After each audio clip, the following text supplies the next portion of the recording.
Welcome back. My name is Patrick, and this is the Oilers Rundown. Not too much news-wise to go over with you guys today.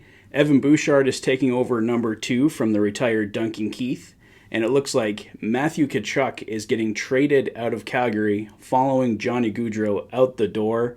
Don't know what's going to happen there, but it's all bad in Calgary right now. The Oilers are currently bargain bin shopping on what's left on the free agent market. Thought I'd make a video today taking a look at some of the remaining targets the Oilers could go after, so let's get started. Following the signing of Mattias Janmark, it's believed the Oilers are still on the hunt for one more forward target and one more depth defenseman. Warren Foegele, Jesse Puljujarvi, and Tyson Barrie are the names being rumored the most to possibly be on the move.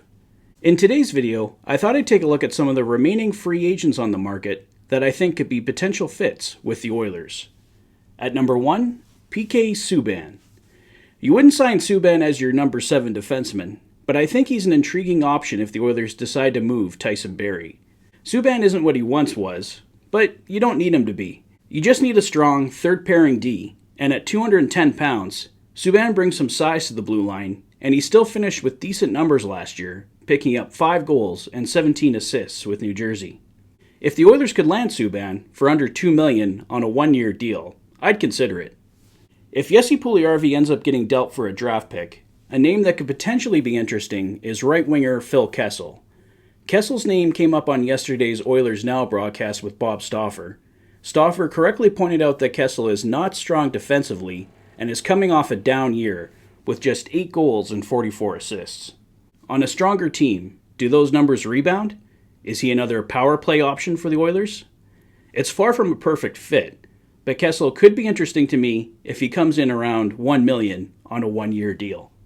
At number 3, Sonny Milano.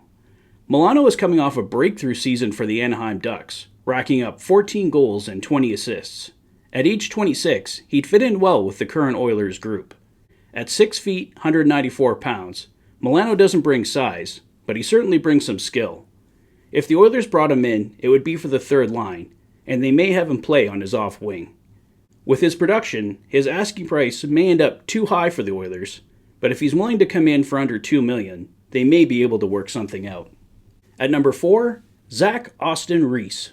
Reese would be a slightly larger addition to the Oilers' bottom 6, coming in at 6 feet, 204 pounds.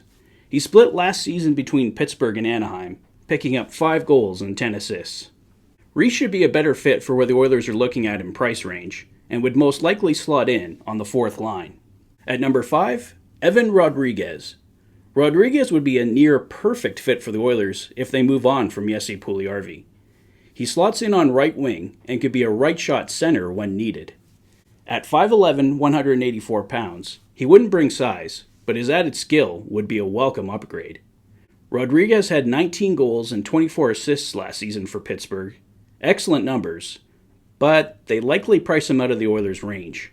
If you could get him for under $2 million, I say he's a maybe, but the Oilers would likely have to move Puljujarvi and Foegele to make the money work. And at number 6, Brett Connolly. I remember Connolly's name coming up last year in Oilers discussions, but nothing came of it. Maybe the Oilers check back in. Connolly would be a right-wing option for the Oilers. He produced next to nothing in the NHL last year, finishing with 1 assist in 9 games. But he did pick up 17 goals and 18 assists in 37 games for the AHL's Rockford IceHogs. At 6'3", 192 pounds, he has limited size, but he may be a decent reclamation project at $1 million or less. I'm going to wrap it up there for now, guys. There's a ton of targets out there, so I could keep this video going on for quite a while. But we'll see what happens over the next few days and weeks, who gets picked up, who's still out there, and I'll probably put out another targets video for you guys in the next week or so. But for now, let me know who you guys think the Oilers should target. What do you think of the targets that I picked? Let me know in the comment section below.